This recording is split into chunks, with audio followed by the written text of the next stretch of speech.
Hola, buenas tardes a todos. Vamos a iniciar el webinar.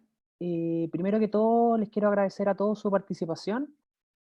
También le quiero agradecer a ambos relatores, a Juan José Granier y a Benjamín Durán.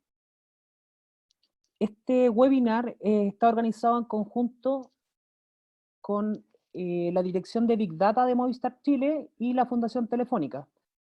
Esta es una serie de webinars que estamos organizando y que dentro de las temáticas que se abordan están la aplicación del Data Science en diferentes problemas y diferentes tipos de aplicaciones, también visualizaciones de datos con Tableau y fundamentos del gobierno del dato. El día de hoy vamos a partir un webinar que es la segunda sesión en la temática de Data Science, en donde contamos con la participación de Juan José Granier. Juan José es ingeniero civil matemático de la Universidad de Chile. Actualmente trabaja como Data Scientist en la empresa Everis, que es partner de Telefónica, en proyectos que involucran herramientas de Machine Learning y también herramientas de inteligencia artificial. Actualmente Juan José está trabajando en temas de NLP y el día de hoy va a ser una introducción a el NLP, que es el procesamiento del lenguaje natural, que aborda cómo podemos, cómo los computadores pueden reconocer el lenguaje humano, ya sea hablado o escrito. Y luego de la presentación de Juan José, tenemos la presentación de Benjamín Durán. Benjamín es ingeniero civil de la Universidad de Santiago y actualmente tiene un emprendimiento propio en el cual está enfocado en temas de Machine Learning y Data Science. Su emprendimiento se llama Keylab. Y Benjamín nos va a mostrar dos casos de uso del procesamiento del lenguaje natural. El primero enfocado en el análisis de tópicos relevantes dentro de discursos, particularmente el discurso del presidente Sebastián Piñera, y también aplicaciones del procesamiento del lenguaje natural como un generador de poemas basado en la poesía de Gabriela Mistral. Entonces le damos la bienvenida a Juan José Granier, que va a partir con la primera parte de este webinar.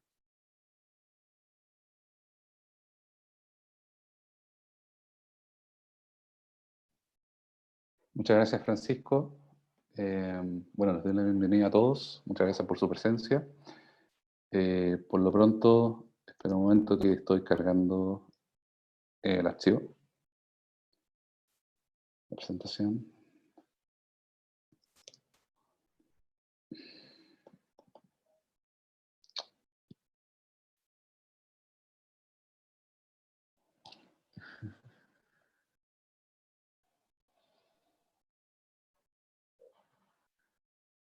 Si quieren hacer preguntas, pueden hacerlo en la opción de preguntas y respuestas de la barra de abajo de sus pantallas y estas preguntas se las vamos a entregar a los relatores al final de sus presentaciones.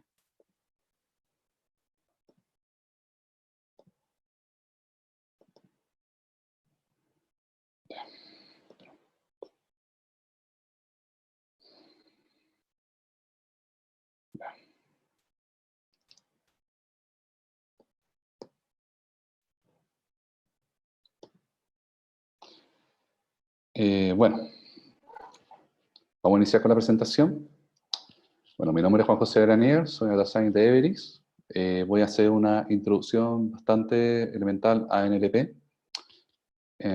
Bueno, estoy asociado con Telefónica y a Everis, a los cuales debo dar las gracias por la oportunidad de poder hacer esta muestra de conocimiento a todos los presentes. Bueno, vamos a iniciar con una primera pregunta, la cual yo la nombro el gran desafío. Como pueden ver en esta caricatura de Mafalda, el mundo que se presenta en una maqueta es una cosa y el mundo real es otra. Lo mismo pasa con las interacciones que tenemos como personas. De repente, lo que uno entiende en teoría que debería ser lo que se comunica, no es así. Y ustedes también lo han vivido de repente en diferentes pruebas, por ejemplo, las cuales son, no sé, algunos han hecho la PSU, la prueba de actitud académica, o de otro tipo, en la cual te dicen, ¿cuál es la idea detrás de un texto? ¿Qué es lo que hay detrás? ¿Qué significa? Eso ya de por sí a veces puede ser complicado. Ahora imaginen en el mundo real, donde aparecen de vez en cuando nuevos términos, o sea, neologismos, aparecen también cambios según el contexto, entre otras variantes que de repente nos hacen preguntarnos, bueno, ¿habrá una estructura o una forma de tener cierta seguridad de que un tema es tal y también de lo que esconde de forma latente? Bueno, entonces, previamente a eso, vamos a hacer un poco de historia. Voy a recalcar que en esta historia voy a partir desde cierta época. Se entiende que hubo también otros antecedentes previos y también vamos a hacer ciertos autores. No están cubiertos todos en este caso, pero son algunos de los que han destacado también de un punto de vista matemático y también de la ciencia de la computación y la lingüística. ¿Por qué vamos a hacer un poco de historia? En primer lugar, entendemos o podemos dar una primera definición de NLP como una rama que converge tanto las ciencias de la computación, la lingüística y la inteligencia artificial, y que se encarga de este gran desafío, el cual es entender lo que decimos nosotros las personas a nivel del lenguaje hablado, y a partir de eso obtener cierta información. Por supuesto, eso es una buena definición, pero para eso quizás también es útil tener como esta perspectiva histórica. Entonces, partamos. Tenemos el siglo XVII y tenemos a dos grandes pensadores que son Leibniz, bueno, se dice que el padre del cálculo, y Descartes, que también son los grandes pensadores de la modernidad. Y bueno, ellos dos convergen que hacen las primeras propuestas de códigos que relacionan palabras entre idiomas a nivel matemático y más formal. Previamente también se hizo. Se entiende que también hubo la piedra Rosetta, que es uno de los primeros grandes hitos a la hora de ver temas de entender lenguajes. Pero en este caso fue a un nivel que también convergía todos los previos estudios de lógica y también de lingüística, o al menos como las bases previas. Ahora, el tema es que nunca se llevó a una aplicación concreta. Posterior a eso, mucho tiempo después, en los años 30, se hacen las primeras patentes para máquinas traductoras por Pete Petrovich-Stoyansky y George Astruny. Ahora hay que notar que el gran mérito es que hicieron un primer traductor bilingüe. En particular, Astruny hizo con, bueno, papel de limpiar, básicamente, o sea, muy básico. Y por otra parte, Pete también hizo unas reglas generales que eran manuales, pero al fin y al cabo eran generales, estaban basados en el Esperanto. Entonces tenemos uno de los primeros grandes hitos a la hora de tener máquinas traductoras, por lo cual podíamos hasta cierto punto entender cierta información entre diferentes lenguajes. Posteriormente, en los años 50, tenemos a tres grandes hitos. El primero, Alan Turing, con el test de Turing, en el cual hace la diferenciación entre la comunicación entre una máquina y una persona, y hasta qué punto se puede decir que una máquina es una persona o no en cuanto a su capacidad de comunicar ideas, o al menos obtener información. Por otra parte, está el experimento de Georgetown de IBM en el 54, en el cual hicieron la primera demostración de automatización en traducción. Ahora, el tema es que ellos pensaban que en 5 o 6 años esto se resolvería a partir de eso. Claramente no fue así, porque a partir de los años 80 empezó el gran auge del tema de NLP con inteligencia artificial. Eso lo estoy adelantando. Y por otra parte, en el 57, Noam Chomsky hizo su teoría de gramática universal, en la cual dio algunas de las primeras bases en lo que sería la lingüística como más moderna y que posteriormente se aplicaría en NLP. Ahora, en los años 60, Roger Chang, de la Universidad de Yale, hizo la teoría de dependencia conceptual, en la cual, en cierta forma, independiza a veces ciertas oraciones que aparentemente son distintas, pero que dan al fin y al cabo la misma información bajo ciertas estructuras. Eso es uno de los grandes méritos porque hasta ese entonces todavía había muchas teorías que divergían en cuanto a la forma de tratar diferentes oraciones y que habían como muchas tendencias a tener diferencias que en realidad no tenían por qué haber. Y que por supuesto puede ser un tema de discusión después, pero eso no daba un gran aporte a nivel del contexto entre otras variantes. Ahora, en los años 70, la teoría de dependencia conceptual sirvió en parte para los precursores de chatbots. Los dos autores, que son de Jauregui y de Parry, respectivamente, Rollo Carpenter y Kenneth Colby, para descanse, son considerados los grandes padres de los chatbots, o dos de los grandes. Y estos chatbots, es curioso que al menos Parry se originó por temas médicos, por necesidad de experimentar con personas con ciertos problemas mentales. Entonces, se puede ver que dadas ciertas casualidades, tenemos grandes avances en la ciencia. Por otra parte, en los años 80, tenemos el auge del aprendizaje de máquinas y también nuevos marcos teóricos que permiten su integración en el NLP. Hay una transición de reglas complejas, escritas a mano, a métodos más automatizados de generación de reglas. Cabe notar que hasta ese punto la generación a mano y la de reglas no tenía una gran diferencia en cuanto al potencial, salvando el tema del tiempo. Pero cuando se integran métodos estadísticos, que serán base para los métodos actuales, ese potencial aumenta bastante en cuanto a la automatización de reglas. Ahora, los primeros algoritmos que se utilizaban en ese entonces fueron Naive Bayes y árboles de decisión, a un nivel muy elemental. Claramente, en el auge de los 80 no se compara con los 90 y 2000, en los cuales hubo los grandes hitos que podemos ver a continuación.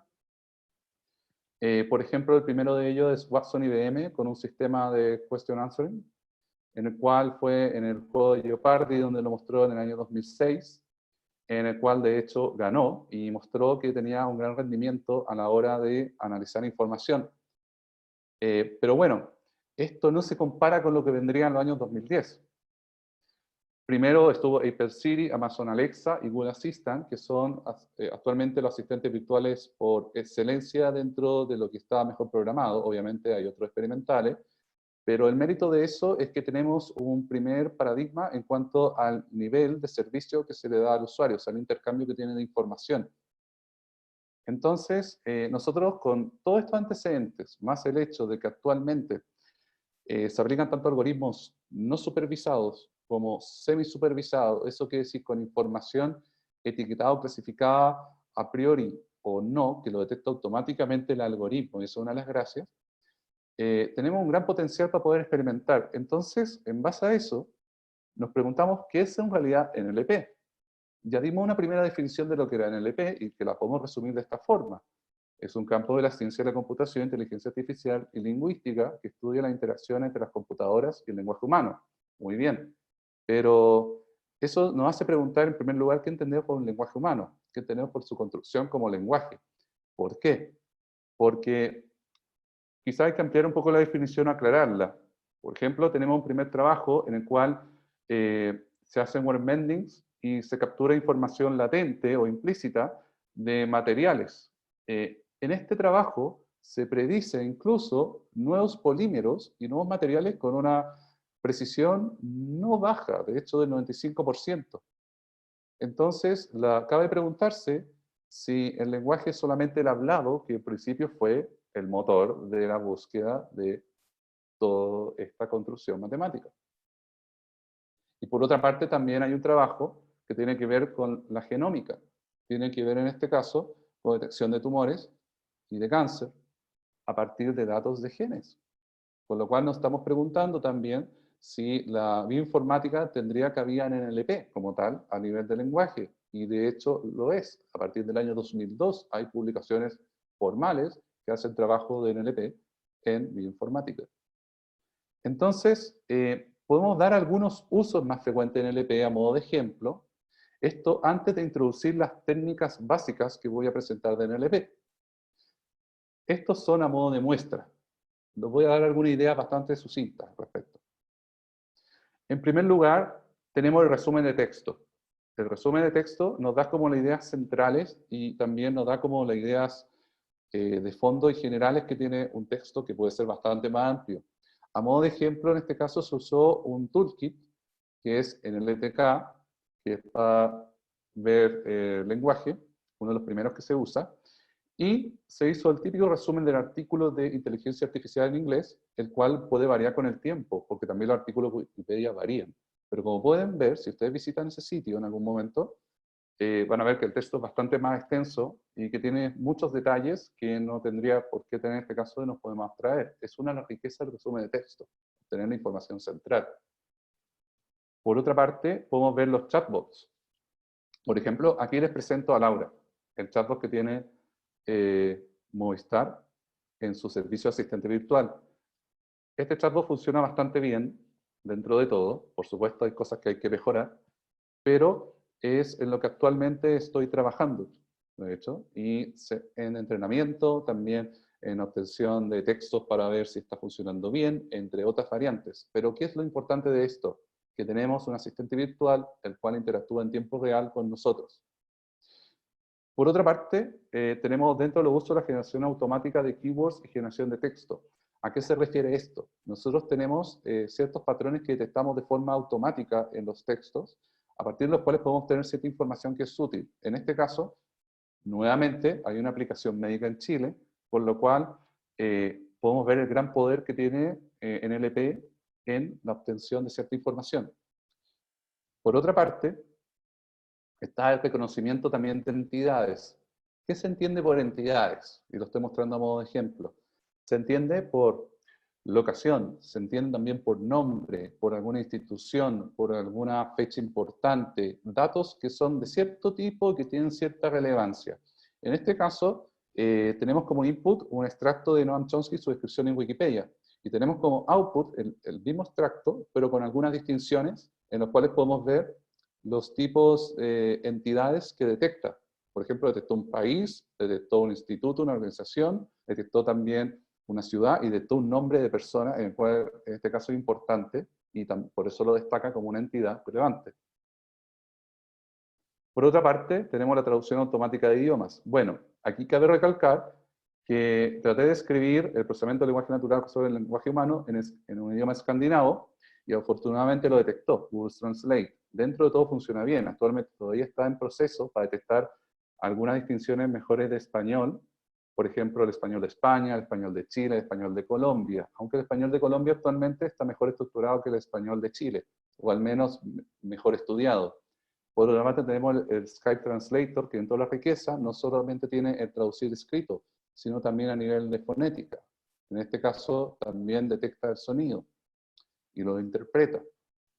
Entonces, por otra parte, también tenemos la clasificación automática de texto. ¿De qué nos sirve esto? Aquí es donde también integramos métodos que también son de data science y que nos sirven para poder estudiar un poco más a fondo ciertos fenómenos, y que en este caso la riqueza que tiene NLP es que es compatible con esos métodos, tiene que haber. Entonces, en ese caso, tenemos un estudio nuevamente de Chile, clasificación automática de texto usando redes de palabras, que de hecho fue un hito porque fue uno de los primeros pasos en no tener la típica receta de cocina con algunos de los toolkits que hay disponibles actualmente. Y cabe recalcar que Chile es un país bastante rico en cuanto al estudio de NLP, en particular personajes como John Atkinson, entre otros, que bueno, a nivel mundial, que ha podido hacer bastante desarrollo en los últimos años, y que bueno, esto lleva desde los años 80. Por otra parte tenemos análisis de sentimiento, que es lo que normalmente se conoce como tal, y un poco más allá de emociones. En el presente estudio, que fue hecho por una persona que analizó en Twitter las impresiones que hubo a mediados de julio del 2019, cuando hubo el accidente de Kyoto Animation, que alguien lo quemó y murió mucha gente, dentro de lo que se esperaba que hubiesen ciertas reacciones, las cuales también se reflejaban por los emoticones, y efectivamente hubo. Aquí, más allá de que fuese más de lo esperado, menos, o que hubiese otra información al respecto, es que condice en cierta forma, en tiempo real, con la información que hay en Twitter o redes sociales. Entonces podemos tener también emociones, no solo el análisis de sentimiento típico que uno entiende en este caso en NLP. Por otra parte, ahora vamos a ver las técnicas comunes usadas en NLP. De las más básicas, algunas quizás más avanzadas. En primer lugar, tenemos tokenizar. Tenemos aquí una oración y lo que hacemos básicamente es dividirla en sus unidades más elementales. En este caso, en palabras. Ahora, entiéndase que depende del idioma también, es el tipo de división y los caracteres que va a tener. Y por supuesto también lo que viene a continuación, que es el tagging parallel speech o POS, en el cual aquí hacemos ciertas distinciones del tipo de palabras. Entiéndase si, por ejemplo, es un determinante, es un adjetivo, si es un sustantivo, un verbo, un adjetivo entre un conjuntivo, un pronombre, entre otros. Y como pueden ver más abajo, donde dice el procesamiento del lenguaje natural excelente, podemos ver que también no solo tenemos el post, sino también tenemos el tipo de sujeto, el determinante y las relaciones que tienen entre las mismas palabras con respecto a su estructura. Por ejemplo, el cópula, que es una estructura más determinante en el español y en otros idiomas, pero por ejemplo está ausente en el ruso. También podemos ver el shallow parsing o chunks, que es un poco más complejo. Acá no solo tenemos la estructura del post, sino también tenemos las estructuras que derivan de conjuntos de interacciones entre las diferentes tags de post, en este caso, y sus relaciones, como pudieron en el ejemplo anterior, pero en este caso un poco más completo y acabado. Y también tenemos el back of words, o en este caso la bolsa de palabras. Esto sirve para un trabajo posterior que va a hacer Benjamín, lo adelanto, pero actualmente la gracia que tiene es que podemos tener ciertas oraciones o textos completos, obtener una lista de palabras de referencia y ver la frecuencia de esas palabras en esas oraciones por cada fila. Y en este caso la analogía es que tenemos una mochila o una bolsa dentro de la cual están todas estas palabras y sus pesos o sus frecuencias. Por otra parte tenemos Word2Vec. Word2Vec tiene la gracia de que le da un peso y una identidad vectorial y matemática a las estructuras que relacionan cierto tipo de palabras. Por ejemplo, dentro de esto podemos destacar masculino-femenino, por ejemplo, rey y reina, o hombre y mujer, que están dentro del mismo plano, y también caminando, caminó, nadando, nadó, y también las capitales con sus países. Entonces la gracia de esto es que nos da una estructura matemática con la cual también podemos trabajar, por ejemplo, en similitud, entre otras técnicas. Y otras técnicas usadas en NLP, que también son en la etapa un poco más avanzada, es análisis semántico. Analizan la semántica, el significado de las palabras, y análisis pragmático, detectan cómo se dicen las cosas en algún contexto. Sobre todo el último es uno de los más importantes porque es lo que es uno de los últimos procesos por lo general, si no el último, y también da información como implícita o que se externa al mismo texto. Y por otra parte, el análisis semántico, que analiza la semántica, tiene unos grandes problemas a la hora de ver la desambiguación, que de hecho no es trivial hasta el día de hoy. Entonces, a modo de observación, lo que viene a continuación presentaremos material usado en el lenguaje de Python. Por supuesto, hay material también en otros lenguajes y también en otros toolkits, así como otras interfaces. Pero de momento nos vamos a restringir a Python para simplificar un poco el análisis. Algunas herramientas que podemos ver aquí.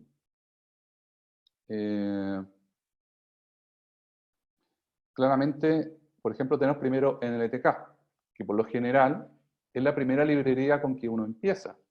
Se puede usar para preprocesamiento, crear los tokens, el stemming, que es un proceso en el cual se obtienen las raíces de ciertas palabras, pero estas raíces, el problema es que si bien es bastante económico, se pueden confundir dentro de ciertas palabras que se pueden acortar más que otras y que a veces no son comparables. Pero fuera de eso es bastante útil. También se tiene el post-tagging, que se mencionó previamente, entre otras técnicas. Posteriormente viene el text block, que fue creado encima en el ETK y es fácil de usar. Un plus es que incluye spell check, análisis de sentimiento, entre otros métodos que no poseen el ETK.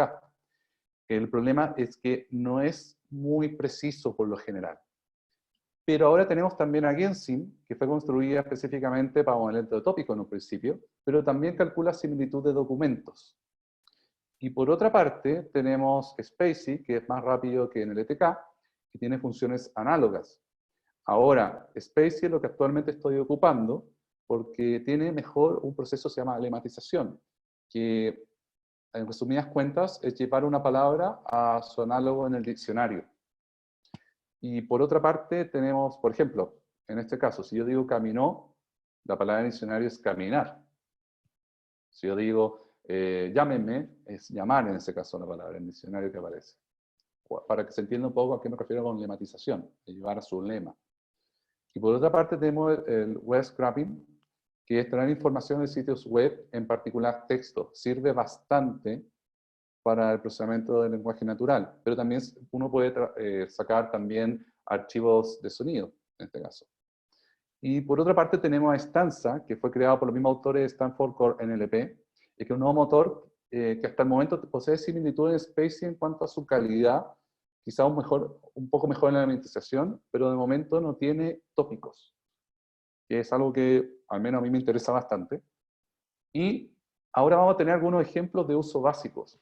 En primer lugar, tenemos procesamiento de texto, posteriormente tenemos la lematización, después tenemos los enegramas, posteriormente nube de palabras, y por último algunos grafos de referencia que sirven no solo para NLP, sino también para otro tipo de usos.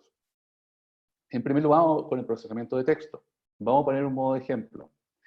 Tenemos el siguiente input. Tenemos una oración que claramente tiene algunos signos y algunas puntuaciones que no necesariamente deseamos para poder analizar un texto en NLP. Por esa razón, lo primero que hacemos es sacar los signos de la puntuación. Conservamos ciertas palabras que son alfanuméricas, una combinación entre número y letras, o por ejemplo 4G y 5G. Y podemos ver acá que tenemos esta oración un poco más procesada y bastante más sencilla de leer. Pero también nos sirve sacar las mayúsculas, porque a veces en NLP no queremos distinguir mayúsculas de minúsculas como palabras, porque a veces pueden significar la misma información. Entonces, en ese caso, obtenemos esta oración un poco más simple. Posteriormente, hacemos la famosa lematización, en el cual obtenemos los lemas de estas palabras. Afortunadamente en este caso, o desafortunadamente desde el punto de vista, no podemos notar mucho la diferencia entre la palabra original y la palabra lematizada, pero sí tenemos al menos los tags, que son por ejemplo adjetivo, sustantivo, y aquí hay un tag que yo creé, que es ESP, que se refiere a palabras especiales o palabras sobre las que hay que tener cuidado, por ejemplo no borrar, que son prioridad. Por ejemplo están 5G, coronavirus, el procesamiento del lenguaje natural, 4G. Entonces a continuación vamos a hacer a partir de eso lo que se llama los enegramas. Bueno, ¿qué son los enegramas? En esta imagen se puede ver bastante claro. En primer lugar, para n igual a 1 tenemos los unigramas. Los unigramas son las palabras de por sí en una oración. Por otra parte, para n igual a 2 son todas las agrupaciones de izquierda a derecha, en este caso, que da dos palabras. Y para n igual a 3 da 3 y 4 de 4. Por ejemplo, en este caso, si fuera n igual a 4, sería toda la oración. Ahora, cabe recalcar que este orden también podría ser de derecha a izquierda o podría ser otro tipo de elección. Pero por convención, por lo general, salvo que se diga lo contrario, se elige de izquierda a derecha y se elige de esa forma. Bueno, vamos a generar los enegramas. En este caso, ya tenemos una lista ya lematizada, con enegramas que podemos formar con largo mayor o igual a 1. Y lo que haremos será formar candidatos a enegramas con n mayor o igual a 2. En este caso, como el texto es mayor o igual a 3, por simplicidad, formamos trigramas. Como podemos ver, conservamos la misma estructura previa de la lematización. Eso quiere decir que tenemos la palabra original, la palabra lematizada y también su tag. ¿Por qué? Porque a la hora de hacer esta revisión y formar posteriormente los enegramas, los vamos a hacer con una cierta configuración que está sujeta a la disposición que tienen estos tags. Por ejemplo, si viene una palabra de tipo ESP ante una palabra tipo NUN, que en este caso es un sustantivo, y fuera un bigrama, está súper bien. Pero si, por ejemplo, viene una palabra tipo verbo y después otra palabra tipo verbo en un bigrama, eso no está bien, no tiene mucho sentido. Entonces, lo que hacemos en este caso es esta revisión en la cual formamos ciertos enegramas. Notar aquí que formamos dos veces el bigrama año coronavirus y formamos un trigrama llamado coronavirus, procesamiento del lenguaje natural 4G, y otro bigrama que es la palabra más corta de procesamiento del lenguaje natural 4G. Entonces, finalmente formamos los enegramas. Como podemos ver, hicimos una solución bastante simple para el formato de estos enegramas. La construcción de estos nos sirve para modelar tópicos, tema que tratará de cierta forma Benjamín, análisis por grafos, entre otros usos. Bueno, ¿cuáles pueden ser otros usos? En este caso, ahí está la famosa nube de palabras, que nos dice, en cierta forma, bueno, nosotros queremos ver por ejemplo, en redes sociales o a nivel de servicio, qué es lo que piensa la gente. Y aquí se refleja en tamaños mayores, en cierta proporción, ya sea por frecuencia, por peso o lo que usted quiera configurar a su gusto, cuáles son las más relevantes. Por ejemplo, está plan, baja, servicio. Y más atrás están también otras palabras que tienen hasta cierto punto relevancia y que están dentro de las más relevantes en ese contexto. Ahora, esto refleja también que a veces no basta con los unigramas o las palabras como tal, sino también de repente formar bigramas u otros para dar un poco más de contexto a lo que hay. O tener una cierta idea de a qué está asociada esta palabra. Entonces, nosotros tenemos otro uso, que son los famosos grafos. Ahora, nosotros entendemos un grafo como una estructura que está formada por nodos, los cuales son estas pelotitas de acá, y que están conectadas a dos por unas líneas, las cuales vamos a nombrar aristas. Ahora, este grafo le vamos a nombrar un grafo de conectividad. En este caso, la muestra que se usa son bigramas, lo que hace básicamente resaltar relación entre grupos de palabras. Por ejemplo, acá tenemos que sucursal virtual, que es un bigrama, es un término aislado. No tiene una relación significativa con otros términos.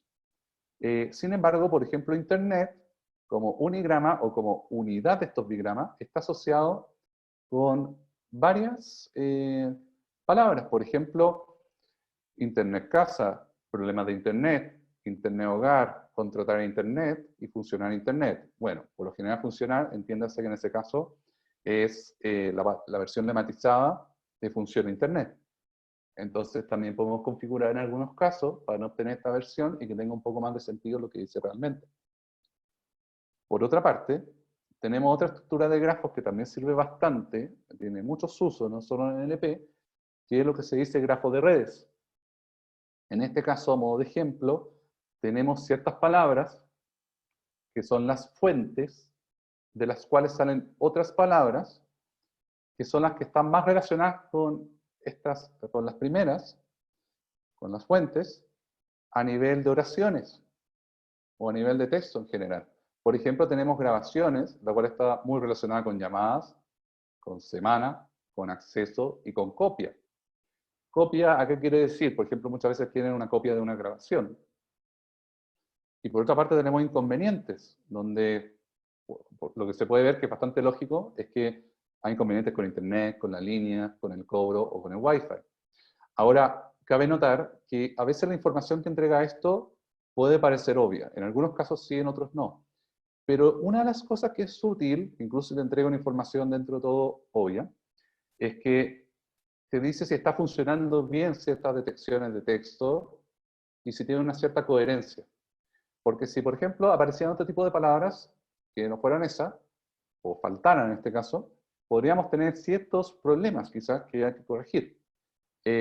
Para su información, esto en concreto fue un uso para encontrar un nuevo diccionario de ciertas palabras que eran nuevas o que eran variaciones de otras que antes no habían y que se podían usar para poder reforzar un poco el chatbot a posteriori.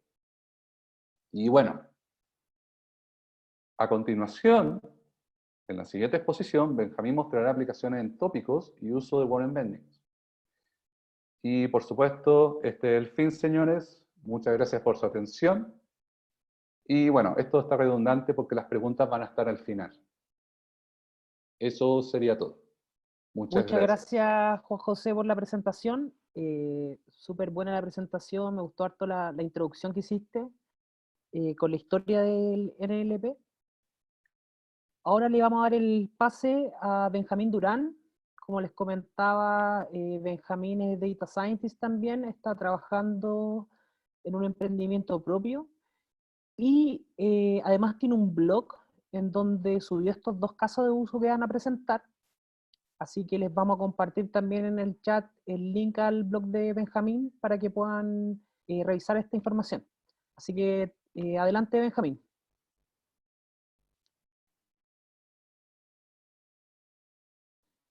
Aprovecho de comentarles que pueden hacer preguntas. Si quieren hacer preguntas, pueden hacerlo en la opción que está abajo, en esta barra abajo de sus pantallas, que dice preguntas y respuestas, y las preguntas las vamos a pasar a los relatores al final de las presentaciones. Hola a todos, ¿cómo están? ¿Se escuchan, no es cierto? Sí, se escucha bien, Benjamín. Ya, genial. Bueno, agradecer a la organización por la invitación a presentar. Y bueno, mi nombre es Benjamín Durán y voy a hablar de unos casos de aplicación de técnicas de NLP o procesamiento del lenguaje natural. En particular voy a hablar de dos casos, que el primero fue la detección de los temas más frecuentes, los del curso de Sebastián Piñera, esto ocupando modelamiento de tópicos, que es el nombre de la técnica de NLP. Y el segundo caso fue la creación de un generador de poemas a partir de la obra de Gabriela Mistral, y esto lo realicé utilizando los word embedding, y ese es el nombre de la técnica de NLP.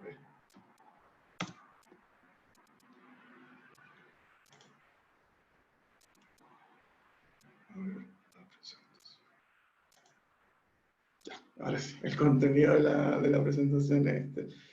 Para el primer caso de la detección de los temas más frecuentes en los discursos de Sebastián Piñera, voy a hablar primero del objetivo, la motivación detrás de esto, después una explicación de qué es el modelamiento de tópicos, que es la técnica que ocupé, después cómo fue la recopilación de datos, después de la preparación de datos para ingresar esta información al modelo, y voy a hablar de dos algoritmos de modelamiento tópico, que son Non-Negative Matrix Factorization y Latent Triplet Allocation, y comparar cuál otorgaba mejores resultados para este caso en particular, y finalmente voy a hablar de los resultados y conclusiones.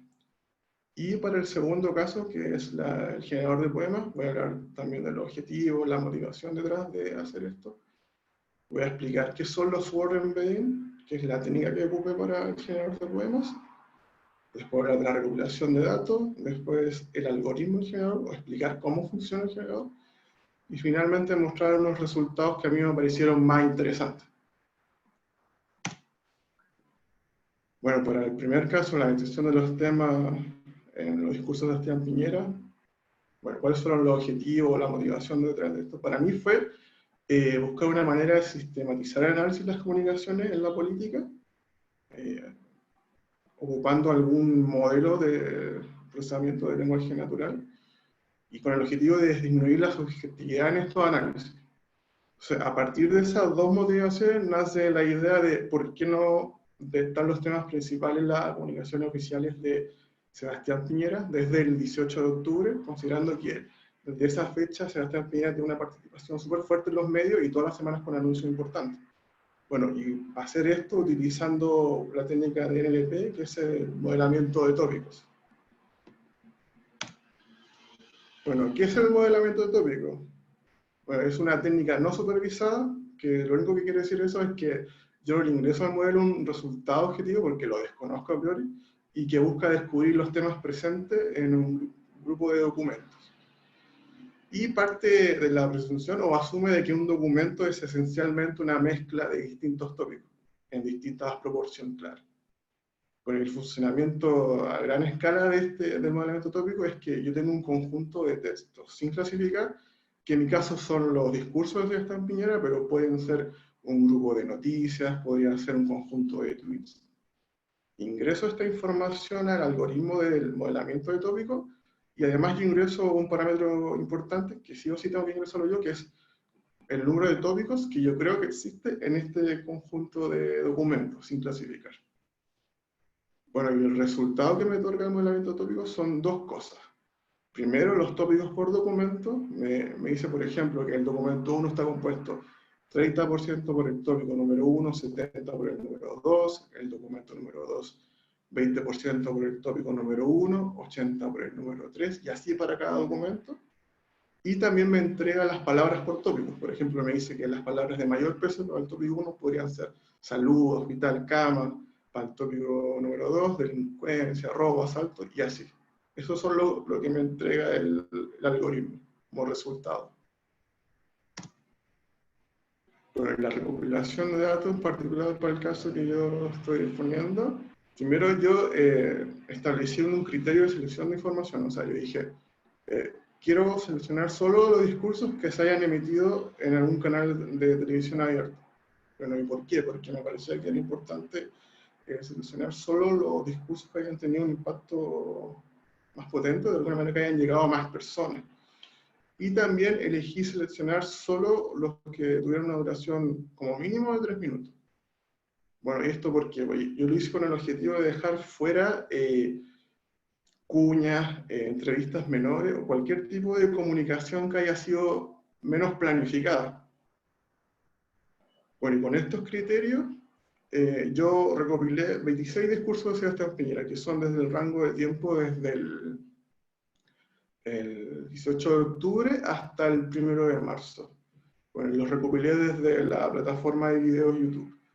Y bueno, hubo una misma herramienta que tiene la plataforma que genera transcripciones de audio automáticas y generalmente son de buena calidad.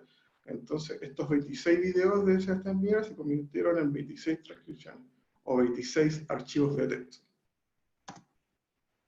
Bueno, el siguiente paso es realizar la preparación o limpieza de los datos, o la limpieza de estos discursos. Y el primer paso es eliminar la puntuación o signos de interrogación, porque de por sí no aportan mucho significado a definir los tópicos o temas. Y también se eliminan las stop words. Stop words es un listado de palabras que no tienen mucho peso o mucho significado de por sí, como son los pronombres, él, ella, o palabras como y, o sea, son palabras que no aportan mucho significado. Y el siguiente paso fue aplicar lematización, que ya explicó algo de eso Juan José, y que consiste en pasar las palabras al vocablo por el que aparecería en un diccionario. Esto quiere decir, por ejemplo, pasando cualquier verbo que esté en una conjugación de tiempo, pasarla a presente, porque cumpliendo pasaría a cumplir, cantando pasaría a cantar. Y también pasar las palabras, por ejemplo, que se encuentran en plural, se pasan a singular, como mayores, por ejemplo, pasa a mayor. Bueno, y para este caso en particular yo elegí trabajar con unigramas y bigramas, que también da algo de eso, ya explicó Juan José. Bueno, unigramas son las palabras solas de por sí, y grama es una secuencia de dos palabras. Yo elegí ocupar bigramas porque me parecía que era probable que en este grupo, en los discursos existieran palabras que tuvieran mucho significado cuando aparecen juntas, y no tanto así cuando aparecen separadas, como por ejemplo derecho humano, agenda social, fuerzas especiales, y por eso decidí también trabajar con bigramas. Bueno, y el último paso de este proceso es generar la matriz de secuencia de palabras, que es con lo que se alimenta el algoritmo de modelamiento de tópicos. Y como dice su nombre, es exactamente eso, te indica la frecuencia con que aparece cada palabra en cada documento, en este caso en cada discurso. Por ejemplo, cada fila es un discurso y cada columna es una palabra. Y, por ejemplo, la intersección entre esos dos puntos te indica cuántas veces aparece esa palabra en ese discurso. Bueno, y este es el formato en que se ingresa la información al algoritmo. Bueno, como yo dije al principio, elegí comparar dos algoritmos de modelamiento de tópicos para ver cuál me da mejores resultados. Y el primero, que es del que voy a hablar, es Latent Dirichlet Allocation, que es un modelo generativo, y este tiene un enfoque más probabilístico, por decirlo de alguna manera. Y presume de que los tópicos dentro de un documento tienen cierta distribución de probabilidades. Y esa distribución de probabilidades se llama Dirichlet. Y también presume de que las palabras dentro de un tópico tienen una distribución de probabilidades, que es la misma, que es una distribución llamada Dirichlet.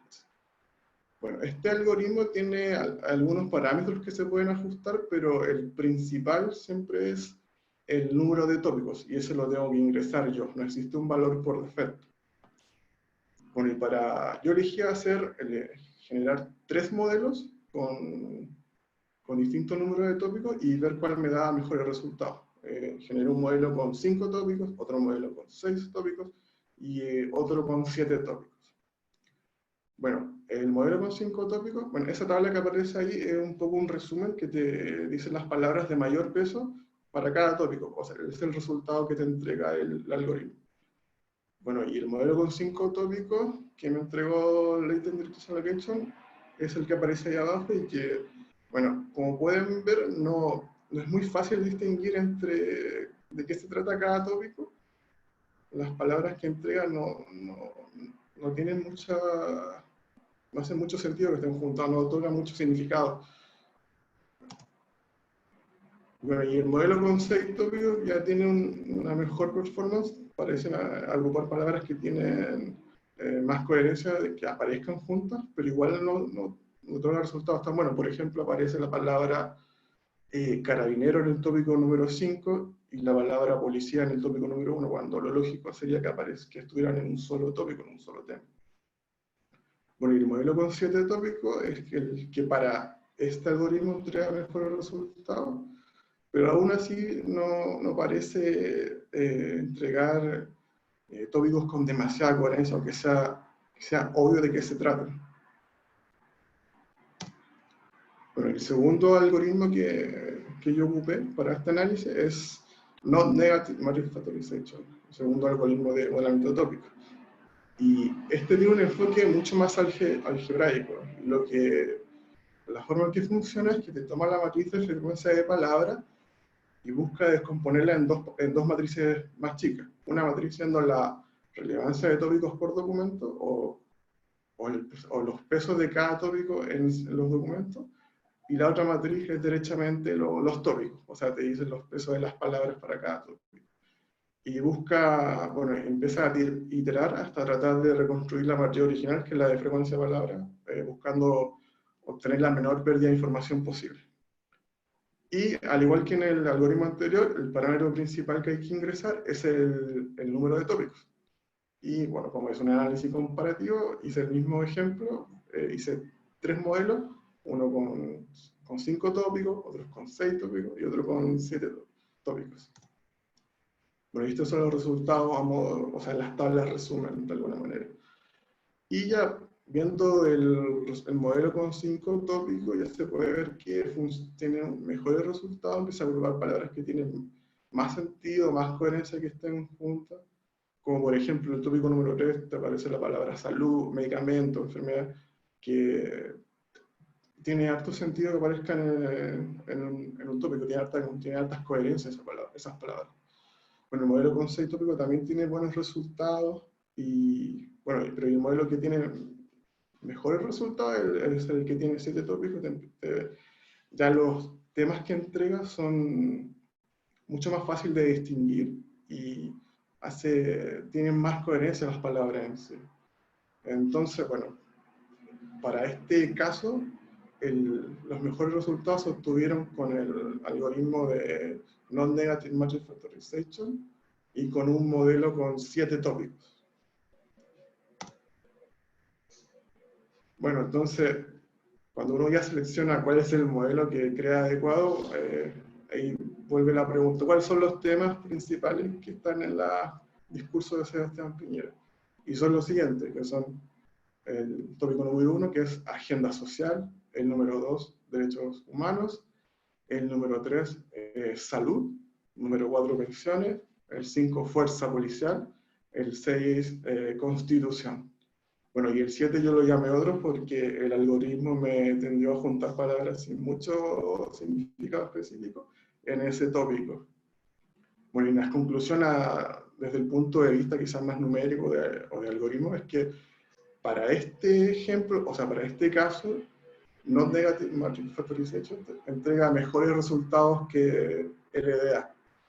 También hay que decir que generalmente el modelamiento de tópicos se ocupa en número de documentos más grandes. Entonces, este es un caso particular y quizás por eso tuvo mejor performance Non-Negative Matrix Factorization. Y también una conclusión ya a modo más global es que esta herramienta puede ser súper útil a la hora de analizar cuáles son los temas que comunican los políticos o personas influyentes en los medios de comunicación.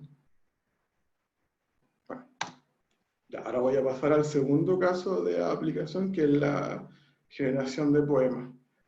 Bueno, y el objetivo y motivación detrás de esto, para mí fue aplicar una técnica de Natural Language Processing, o NLP, en una actividad que es netamente, que uno pensaría que es netamente creativa. Entonces ahí nace la idea de, bueno, ¿por qué no crear un generador de poemas? Y utilizando la obra de Gabriela Mistral. Bueno, y el objetivo más específico para mí fue crear un generador de poemas a partir de una palabra inicial que yo ingreso y ocupando una técnica de NLP que se llama Word Embeddings.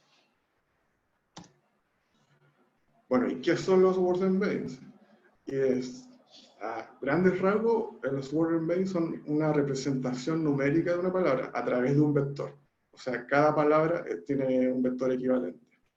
Y lo interesante de esto es que, de alguna manera, estos vectores logran capturar significado en el lenguaje. O sea, palabras que son parecidas tienen vectores parecidos y también logran capturar la relación entre palabras de alguna sentido. Por ejemplo, la distancia entre la palabra hombre y mujer, entre el vector de la palabra hombre y el vector de la palabra mujer, es parecida a la distancia entre el vector de la palabra rey y la palabra reina. Entonces empiezan a aparecer estas propiedades que son súper interesantes, muy entretenidas. Y es como el modo de ejemplo, el ejemplo más popular que aparece en todos lados, que por ejemplo si tú tomas el vector de la palabra rey, le restas el vector de la palabra hombre, y le sumas el vector de la palabra mujer, te da aproximadamente el vector de la palabra reina, que es súper interesante. Bueno, y en particular para el generador de poemas, yo ocupo el cálculo de similitud entre palabras, y que te indica que tanto se parece una palabra a otra, y se hace calculando la similitud entre los vectores que representan estas palabras. Y que ahí aparece en la imagen, se calcula específicamente con la similitud del coseno, que cuando los vectores son iguales, el ángulo es 0, entonces la similitud es igual a 1. Es así de simple. Bueno, la recopilación de datos, esto fue mucho más sencillo que en el caso anterior, y yo lo hice programando un web scraper en Python, que me descargó 86 poemas de Gabriela Mistral desde un sitio web.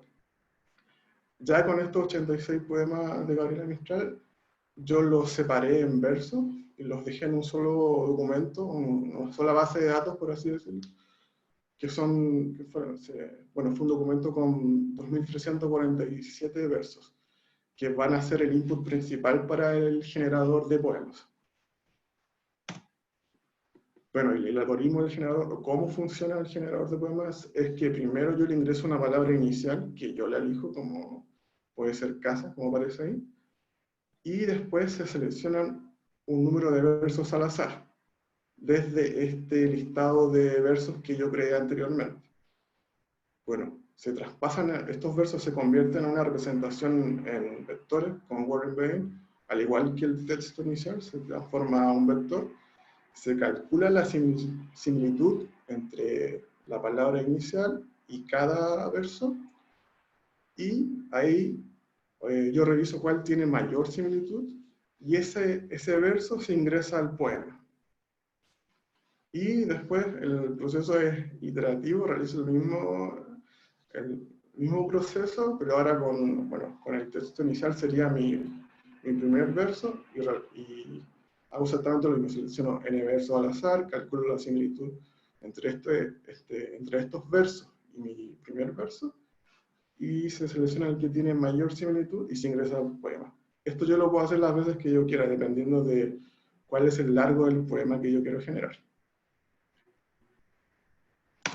Bueno, y los resultados, bueno, yo elegí generar poemas de 4 versos. ¿Por qué? Porque a medida que yo genero un poema más largo, es más probable que aparezca una frase que no encaje muy bien, no haga perder el sentido al poema. Por eso yo elegí generar poemas cortos y así disminuir esa posibilidad. Bueno, y estos son algunos resultados que a mí me parecieron más interesantes, pero hay muchos más. Y, por ejemplo, para la palabra inicial, hambre, me generó ese poema, y miremos comer al hambre, que la mano se va a secar. Bueno, es súper interesante, al menos para mí. También está el otro ejemplo con la palabra sueño, y ya para lo más romántico, con la palabra amor. Bueno, y lo que interesante que a mí me parece esto es que cómo un algoritmo puede de alguna forma ser asistente en una tarea que uno pensaría es netamente creativa o solo se puede atribuir a un humano. Y que como ustedes pueden ver, o al menos para mí los resultados pasan desapercibidos de que de alguna manera un algoritmo tuvo alguna intervención en esto. Y eso me parece súper interesante. Gracias. Ahora viene el espacio de preguntas. Muchas gracias, Benjamín, por la presentación. Es súper bueno porque se complementa harto con lo que comentaba en un principio Juan José, la introducción que hizo al NLP y tú al final mostrando un par de aplicaciones. Vamos a partir con las preguntas. Hay varias preguntas. Tenemos aproximadamente 15 minutos para hacer las preguntas. Entonces vamos a partir con la de Juan Pablo. Y una pregunta para Juan José. ¿De qué forma se tratan las palabras que tienen falta de ortografía? Por ejemplo, un caso uso con un chatbot. Bueno, hay varias formas. Una de ellas podría ser corregirla con word embeddings que aproximen la mejor, por ejemplo, con algún algoritmo de similitud. También puede ser de repente con correctorio ortográfico, por ejemplo, Grammar Sensitive Algorithms, que en ese caso detectan a nivel local si hay algún defecto y lo tratan de corregir. Por ejemplo, está la distancia de Liebenstein, que también lo trata de corregir en ese caso. Y con ese algoritmo, que es uno de los primeros que hay, de los más sencillos dentro de todo, se puede corregir más de un 70 o un 80% de los casos. Porque también hay una cierta cercanía en cuanto a los errores de esas palabras, o mejor dicho, a los excedentes en cuanto al texto y también a las características que pueden haber de por medio. Ahora, el problema de esos algoritmos a veces es que también está el tema tanto del orden como también del contexto en el cual se sacan, porque a veces puede ser que esa palabra, con ese error ortográfico, en realidad es una nueva forma de decir una palabra, incluso podría ser un nuevo producto o podría ser alguna otra cosa. Entonces, en base a eso, hay un proceso también responsable de cómo obtener, previo a ver si es un error efectivamente, analizar ese tipo de texto, a esa oración en específico. Por ejemplo, cuando detectas nuevas palabras o nuevas formas. Ahora, evidentemente, a la hora de detectar estas nuevas palabras o formas, a veces pueden haber excedentes o puede haber un desperdicio en términos de memoria, si quieres, por ejemplo. Que hay mucho espacio que se está ocupando, además, cuando se podría optimizar y hacer un poco más eficiente. Ahora, en ese sentido, una de las posibles soluciones de los spell checker, hay varios automáticos en Python, por lo general no funciona muy bien, pero a veces sí cuando detectan diferentes lenguajes, porque a veces hay errores que también asociados también con otros lenguajes, o que pueden ser también formas que estén más asociadas a uno u otro. Entonces de repente se nota cuando, por ejemplo, en estos tipos de errores, que pueden ser de derechamente ortográfico, también de escritura en cuanto al orden de las palabras, tienen que ver también con otro lenguaje, otra persona. Entonces esto también se puede detectar. Bueno, eso en cuanto a los errores ortográficos. Ahora, obviamente hay otro tipo de errores, como los que acabo de decir, que pueden ser del orden de las palabras, hasta también la acepción y bueno, desde la sintaxis hasta la semántica incluso, porque también hay una interpretación. En base a eso hay bastantes etapas. Puede ser muy rápida o muy lenta. Tenemos varias preguntas y otra también para ti, Juan José. ¿Ya? Esta pregunta es de Adrián Lago y dice, ¿qué sucede en el proceso de lematización cuando la palabra no está presente en el diccionario? Por ejemplo, un término coloquial. Bueno, en primer lugar, cuando está en un término coloquial, está claro la posibilidad de que no se considere la lematización. Está también la posibilidad de que lo considere como otra palabra, lo confunda, si es que no está suficientemente entrenado. Para solucionar eso, por lo general lo que uno hace es entrenar la lematización. La entrena por lo general usando otras palabras de referencia de otros lugares, por ejemplo, bajando datos de Wikipedia o de otras fuentes que son bastante ricas. Por ejemplo, Google tiene muchas fuentes, y en base a eso uno hace el entrenamiento, que puede ser por redes neuronales, puede haber muchos métodos, que hay preentrenados, hay entrenados manualmente, y que por lo general a veces es lento. Ahora, el precio de eso es que por lo general la alimentación es más lenta, a veces hay que optimizarla con otro tipo de proceso, por ejemplo, usar GPU o usar también otro tipo de núcleo, pero en fin, eso se puede solucionar en algunos casos. Ahora, en los casos que son más patológicos, en los cuales hay términos coloquiales que son nuevos, por lo general lo que uno hace es también tener un backup words, pero como de reserva, en el cual, en ese caso, toma palabras que no han aparecido previamente. Por ejemplo, uno tiene en memoria ciertas palabras que normalmente aparecen, y estas palabras nuevas, que no las interpreta necesariamente el lematizador, también se pueden guardar, sea posterior al proceso de lematización o antes, para poder filtrar cuál es la diferencia y cuáles son los que hay de por medio. Ahora, evidentemente, ese problema podría ser un poco mayor si también hay en el contexto. Por ejemplo, otro tipo de algoritmos que se usan, por ejemplo, no sé, tópicos, en el cual de repente detecta una palabra coloquial nueva o directamente no la detecta cuando debería hacerlo porque es una información latente o que está implícita. En ese caso, una de las posibles soluciones es parsear un poco más el proceso de lematización, en realidad operarlo más veces, pasar más por el corpus, tener un corpus un poco más rico, y evidentemente una de las referencias principales para ahora de ver términos coloquiales son los Wall Embedding, por ejemplo los que tiene el DCC, Departamento de Ciencia de Computación de la Chile, y además también están algunos corpus que son bastante ricos en español en internet, en los cuales pueden encontrar muchas variaciones de alguna palabra, términos coloquiales y neologismos.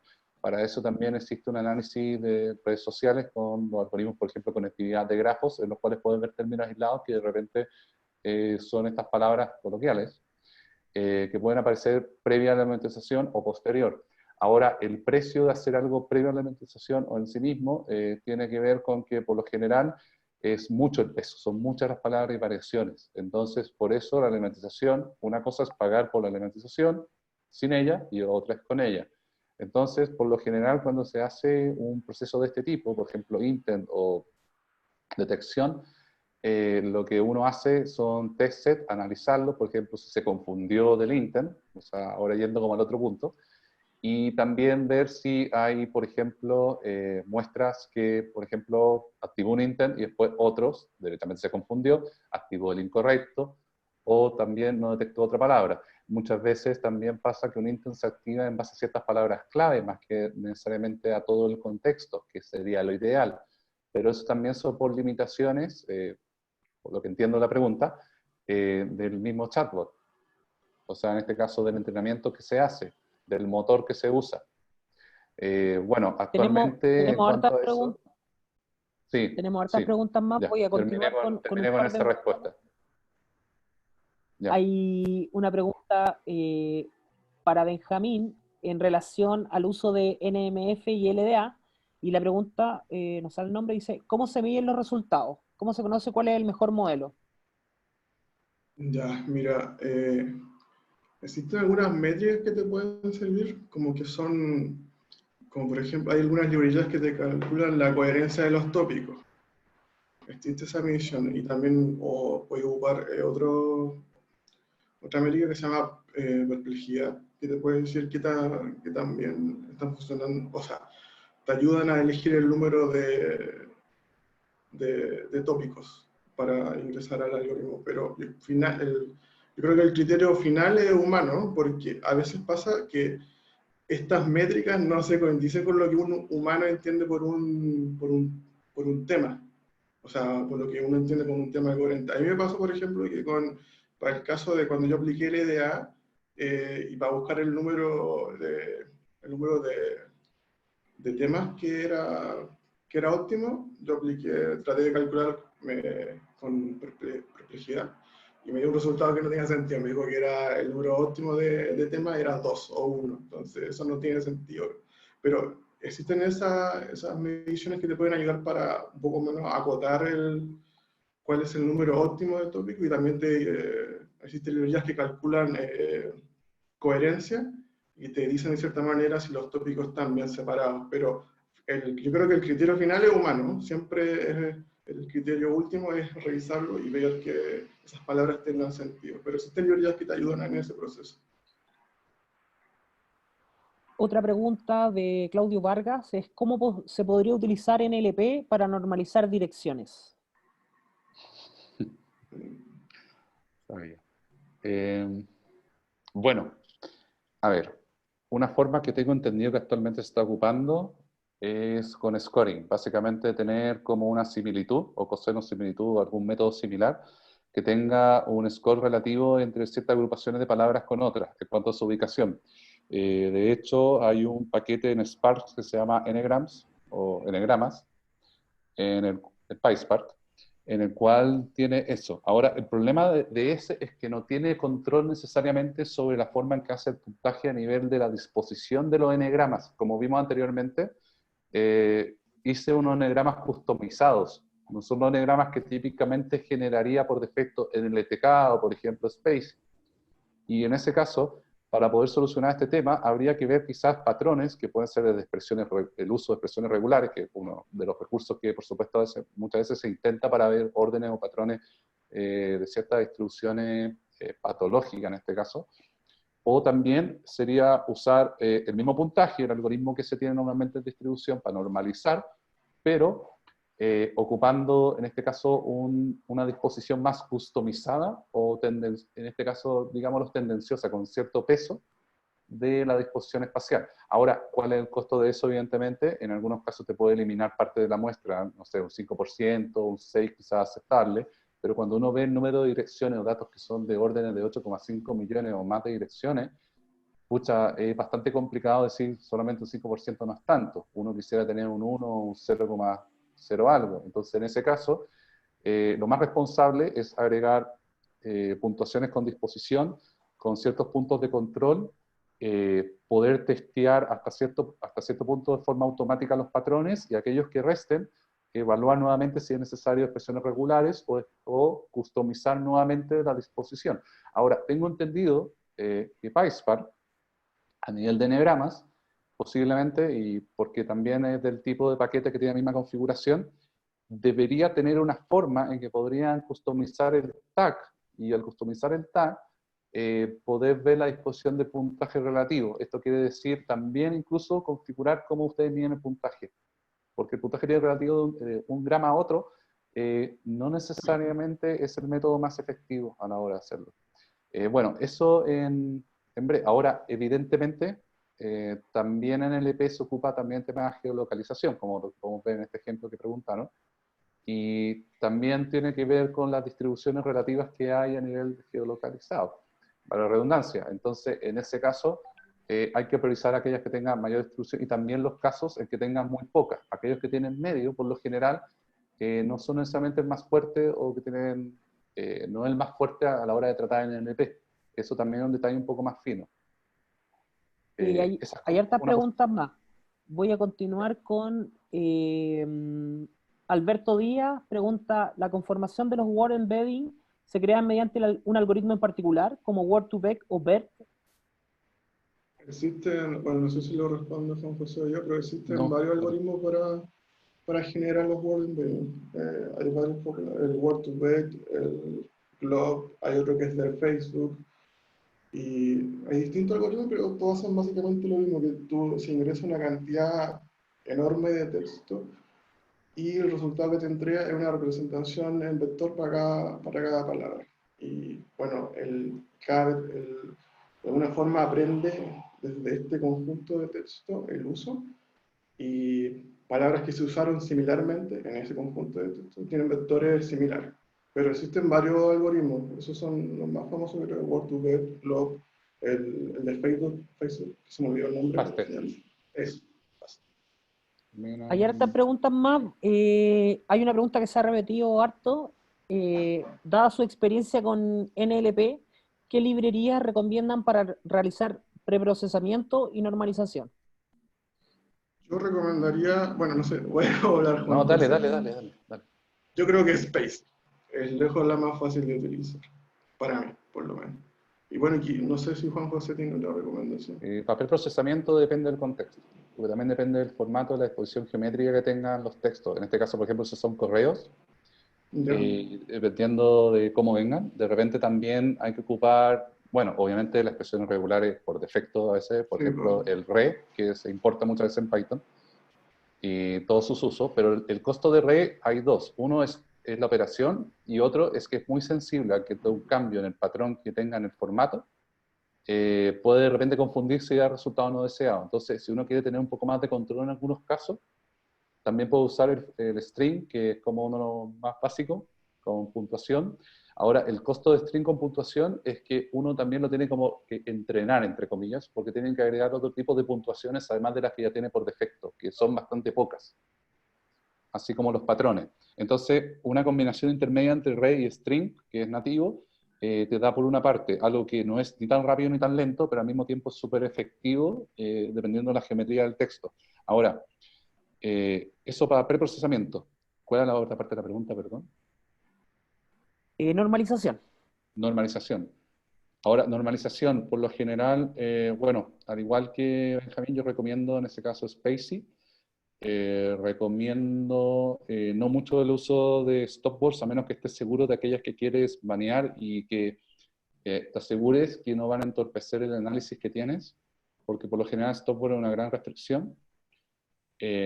Para normalización y limpieza, aparte de Ray y de todos los métodos previos, lematización, por supuesto, tiene que estar en principio, podría no, porque también depende si está entrenando con redes neuronales, por ejemplo, de convolución o recursivas, que en algunos casos lo uso. Si bien uno dice que es universal la lematización, en algunos casos no es tan necesario la forma de detectarlo. Y bueno, eso sería como en resumidas cuentas. Pueden haber otras variaciones, por supuesto. Depende de la etapa en que tú estés del proceso, si quieres normalizarlo de una forma u otra. Y también el contexto en el cual estés usando. Bueno, continuando con las preguntas, tenemos la pregunta de Daniel Zúñiga. La primera pregunta es: abrazar con S o abrazar con Z, similares, pero que tienen que el objetivo del mensaje es diferente y su resolución es contextual. ¿Cómo se resuelve con el NLP? Ya, a ver. Respóndela tú, Benjamín, y respondo yo. Yo creo que ahí sería útil el uso de War and Baines, dependiendo del el conjunto de documentos que ocuparon para crear. Puede que te capture el contexto, el uso, o sea, el contexto en que se usaron las palabras. Si tienen un contexto distinto, te lo podría llegar a capturar y generar vectores que son distintos. Yo lo veo así. Y podría hacer notar la diferencia entre esas dos palabras. Bueno, otra pregunta es, ¿cómo usar la detección, este es de Iván, cómo usar la detección de palabra en un video con recursos de Python para poder usar NLP? ¿Puedes decirle de nuevo? O si no, se lo va a responder Juanjo.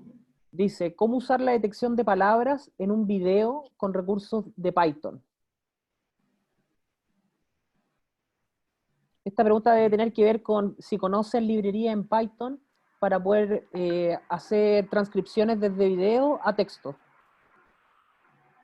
Yo en particular no sé si Juan José O sea, yo he visto, pero todavía no la he experimentado para decirte que efectivamente funcionan tan bien. A pesar de que en todas partes, bueno, más de algunas dicen Power Data Science típico, no, sí funciona bien y todo, pero una cosa es eso y la otra cosa es experimentarla. También está el tema de cuando detectan sonido, como se ha dicho, depende del lenguaje.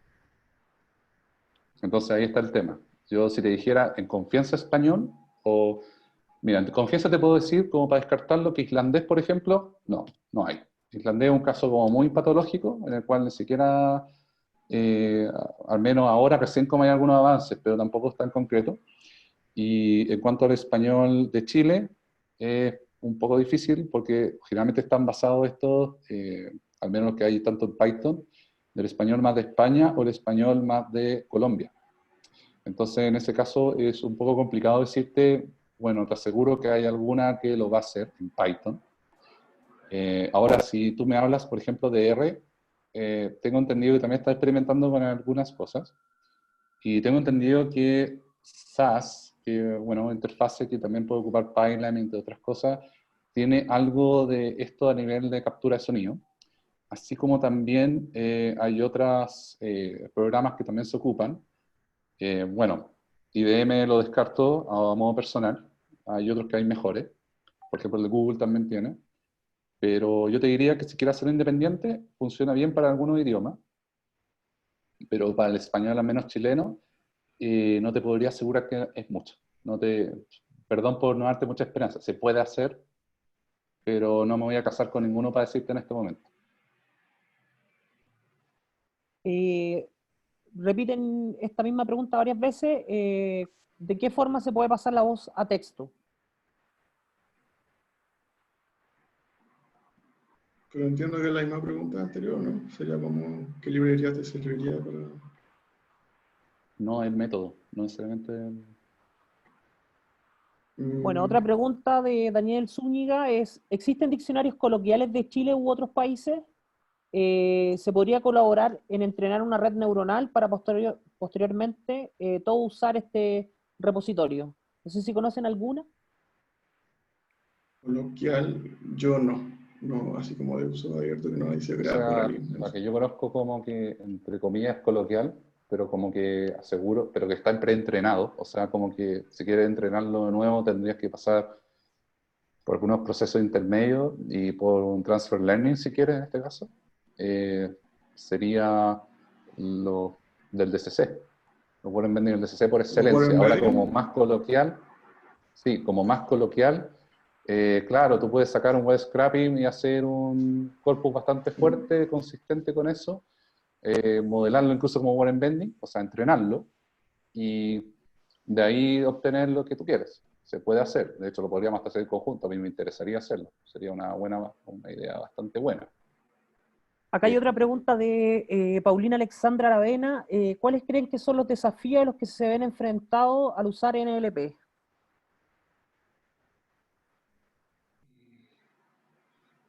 Pregunta de los problemas, desafíos que han tenido, quizás qué metodologías son más difíciles. Ya. Bueno, de las básicas al menos, bueno, he recalcado bastante que lematización es una de las más desafiantes, porque tanto la lematización como la estimización, que es la truncación en este caso, son métodos que economizan mucho el análisis, pero el costo es que si llega a fallar o llega a haber un problema, es difícil a veces detectarlo. Y a veces solamente es fácil cuando ya tienes, por ejemplo, tópicos u otras cosas más acabadas. En ese sentido, es un proceso básico que requiere mucho entrenamiento y análisis previo para poder hacerlo bien. Otro proceso, por supuesto, es el análisis de sentimiento, porque en ese caso tiene muchas etapas previas en el trato de los textos y la preparación de los datos para poder hacer un buen análisis de sentimiento que no sea sobreajustado ni bajajustado, porque en este caso cuando uno hace análisis de sentimiento está haciendo en cierta forma un proceso de clasificación con algún método, por ejemplo, Supervector Machine, o también Bayes, o cualquiera de los que ustedes quieran mejor, y que funciona en este caso para los textos. También el otro desafío es también la geometría con que vienen las oraciones. Por ejemplo, si vienen en correos, no es lo mismo necesariamente tratarlo en un correo que una estructura que no necesariamente es ordenada, o mejor dicho, relacional, con respecto a la estructura que sí tiene un texto simple, como el que acabo de mostrar antes, y en ese caso también hay que adaptar según el formato en que viene. O sea, evidentemente hay un millón de dificultades que uno va desde el formato en que vienen de repente de ciertos textos, el desorden, también la presencia de neologismos o de ironía o sarcasmo, por ejemplo, análisis de sentimiento que hace un análisis completo y hay que hacer un análisis un poco más profundo. También el reordenamiento de los textos en cuanto al contexto en el cual están, entre otras cosas. Entonces, por lo general, el gran desafío es customizar, porque la receta de cocina siempre está. Por ejemplo, tratar, como dijo bien Benjamín, el tema de LDA con el número de tópicos ajustado al mejor porcentaje de Measure Scoring.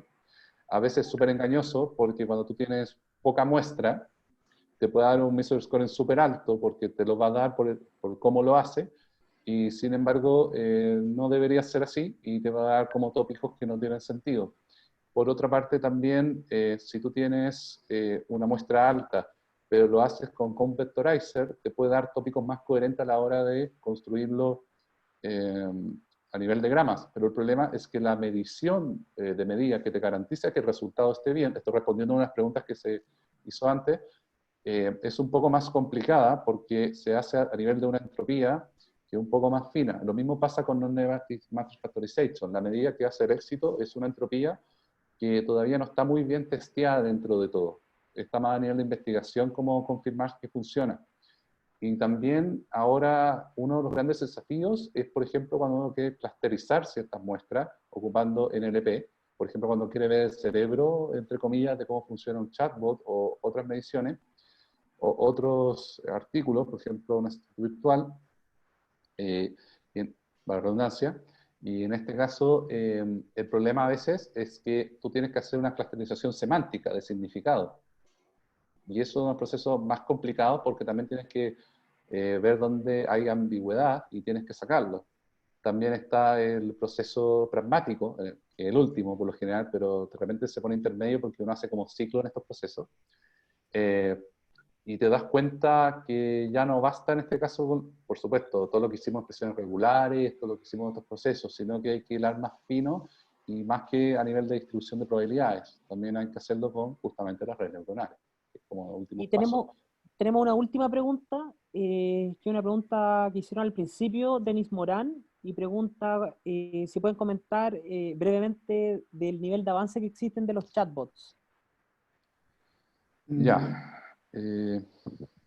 Mira, yo podría decir, sin casarme a muy personal, sin arriesgar mucho, que uno de los grandes avances que hay a nivel experimental, no a nivel oficial, al menos en Chile, es lo que quiere ingresar Microsoft con el Turing, que es un tuning básicamente de lo que hay ahora que es Luis, y que van a ser también a nivel de contexto, entre otras cosas. También va a cambiar la forma en que se testea, o sea, va a ser un poco más rico y también va a incluir un gran preentrenamiento y también va a incluir la opción de transfer learning. Se supone esto muy a futuro. Bueno, ¿qué es transfer learning? Lo que se ocupa también, por ejemplo, en LDA, cuando no se limita al lenguaje hablado, se ocupan imágenes. ¿Por qué? Porque ahí necesita efectivamente un entrenamiento de redes neuronales, un reentrenamiento en este caso, sobre algún embedding que se ocupe como referencia, o una creación de embedding. En cualquiera de los dos casos es bastante complicado eso. En cuanto a limitaciones, si tú quieres, de los chatbots, como lo que haya avanzado, principalmente está a nivel de la semántica, en algunos casos también a nivel de la customización, porque de repente hay cajas negras en algunos chatbots o motores que hay, y crear como uno desde cero, si bien en la teoría hay algunos detalles que lo hacen complicado en la práctica, no debería ser tan complicado. Ahora, tampoco hay que engañarse, porque la teoría matemática que se necesita para algunas cosas que se ocupan en la matización u otras, van desde teoría de las categorías, que por supuesto es algo que por excelencia se ocupa en computación, la misma teoría de la computación, por supuesto, todo lo que es complejidad computacional a la hora de ver algoritmos, eh, teoría de grupos, incluso sistema dinámico en algunos casos, a pesar de que no lo parezca, topología algebraica, sobre todo cuando se aplica en estadística, en Word2Vec, a pesar de que en los papers, si ustedes quieren saber cómo avance, 2017 y algunos 2019, hay algunas contradicciones. Por ejemplo, dicen que no aporta mucho, porque efectivamente hay un límite entre lo que puede aportar un embedding y lo que aporta incluso una red neuronal en el contexto y en el significado, a pesar que se pueden hacer resultados bastante buenos en teoría en chatbot. Ahora, hay que entender también que muchos de estos motores ocupan también interpretadores a nivel unidireccional, no direccional, como lo que hace ver con Google, o también otros más modernos como SPAM. Pero en el caso de Luis, que yo tengo entendido y que yo ocupo por excelencia, está, claro, esa limitación a nivel de trabajo y de lo que hay avance, por lo general uno de los futuros son la caracterización semántica, entre otros avances que hay entre el año 2017 y 2019, sobre todo también lo que hizo John Atkinson también en esa área, y hay unos papers que son más recientes que también hablan de avances también en lenguajes no hablados, o entiéndase como los límites que tienen, en particular si hubiese un asistente virtual o alguna máquina que pudiese automizar, también entendiendo que el lenguaje es, afortunadamente, a nivel irónico, y no para nosotros para automatizar, pero sí para muchos trabajos, entre otras cosas, es una estructura en cierta forma recursiva. Entonces, en ese sentido, esa también es una limitación que nosotros tenemos, porque al final es una red recursiva, es una estructura ya recursiva de por sí, que en principio debería ser una coherencia bastante buena, pero a posteriori se demuestra tanto en la práctica como en la teoría que no necesariamente funciona así. Justamente funciona de naturaleza recursiva. Eso puedo decir a priori. Bueno, muchas gracias Juan José, muchas gracias Benjamín y a todos los participantes. Les dejamos ahí nuestras redes sociales para que puedan ver los próximos webinars. Estamos organizando semanalmente webinars en diferentes temáticas, como les contaba en un principio, de Data Science, visualización de datos, gobierno de datos. Así que por esas redes sociales les vamos a compartir también las presentaciones y las grabaciones del webinar. Y eso, muchas gracias a los relatores y nos vemos en nuestras próximas presentaciones. Gracias a todos, Chao. gracias Benjamín, gracias Chao. Juan José, Así es. Gracias. que estén bien. Igual.